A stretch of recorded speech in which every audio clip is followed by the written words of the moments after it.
Welcome back. Today, we're diving into a philosophy that looks at wealth in a totally different way, not as some random game of luck, but as a system of universal laws. The whole idea here is that if you want to change your financial reality, you first have to understand the forces that actually govern it. So let's take a look at what those forces are. And this quote is really our starting point. I mean, just think about that for a second. It completely shifts your perspective, right? It's not about chasing after money. It's about becoming the kind of person who attracts it. That's a huge change, moving from a place of hoping and waiting to one of active magnetism. So just how different is this way of thinking? Well, on one side, you have the common beliefs that money is all about luck, chance, or maybe some clever scheme.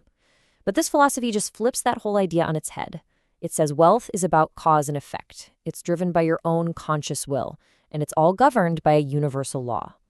What this really does is take the power away from random outside forces and puts it right back in your hands. And that brings us perfectly into our first section, the premise. This is all about getting beyond the idea that wealth is just some happy accident and starting to see it as a practical, predictable result of specific actions. Now, this is a pretty blunt statement, isn't it? The argument here is that our financial situation, whatever it is, isn't the actual problem. It's just the effect. The real work, the true cause, is what's happening inside our own minds. It's a challenging thought for sure, this idea that our external world is basically just a mirror of our internal one. So it only makes sense that if our thinking is the cause, that's exactly where we have to start. This brings us to the absolute foundation of this entire philosophy, mastering your inner world. The source material calls this the inner force, and the metaphor it uses is just fantastic. It says it's like a tiny seed that already contains the entire blueprint for a massive, towering tree. Just let that sink in. The potential for incredible achievement isn't something you have to go out and find. It's already inside you, just waiting to be activated. So how do you awaken that inner force? Well, it all starts with crafting what's called a definite purpose, and it's a three-step process. First, introspection. You have to look inward and ask, what is my unique contribution? Then comes crystallization, where you anchor yourself to one single clear objective.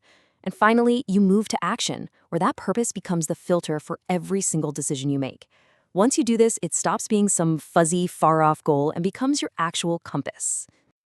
And the thing holding all of this together, it's self-belief. A definite purpose without real confidence is just a wish.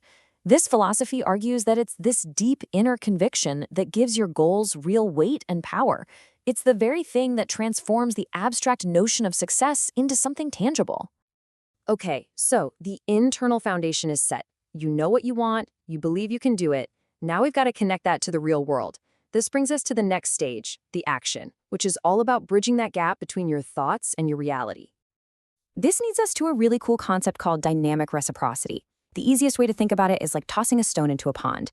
Every purposeful act you put out into the world creates ripples, a proportional effect that eventually, inevitably comes back to you. Nothing you do happens in a vacuum. Your focused actions are constantly creating these waves.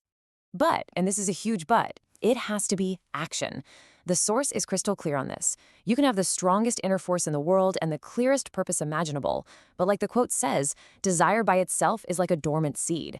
It has all the potential, but without the catalyst of action, absolutely nothing is going to happen. And this is a really important distinction, because we're not just talking about being busy for the sake of being busy. The source is very specific. Intelligent action is the bridge. This means your effort has to be calculated, it has to be focused, and it has to be purposeful. It's about moving with real intention, not just for the sake of motion.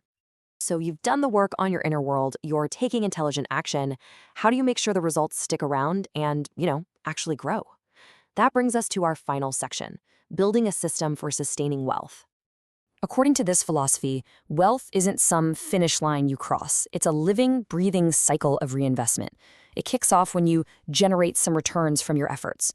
But you don't just stop there. Next, you analyze the results, what worked, what didn't, to fine-tune your approach. Then you reallocate your resources into the things that are working. And this creates this awesome feedback loop where you constantly amplify your ability to grow in the future. Every single success becomes the fuel for the next one. Now, to make this system truly resilient, the source points to two key strategies. First, building strategic alliances to amplify your own strengths and literally multiply your opportunities. And second, achieving financial autonomy, which means reducing your dependency on any one thing by creating diverse income streams. It's all about building a solid structure that can support itself and keep growing. Okay, so let's boil this entire philosophy down. If you're going to take away just 3 core ideas, here they are. First, master your inner world. That's the cause of everything else. Second, bridge your vision with reality through intelligent, focused action. And third, build systems that don't just create growth, but actually sustain it for the long haul. Mindset, action, and system. That's the whole shebang. And that really brings us full circle, right back to the central theme with one final, pretty provocative question. If your income is simply an effect, that means the real power lies in the cause. So the question to you is, what cause are you going to set in motion today? A powerful thought to end on.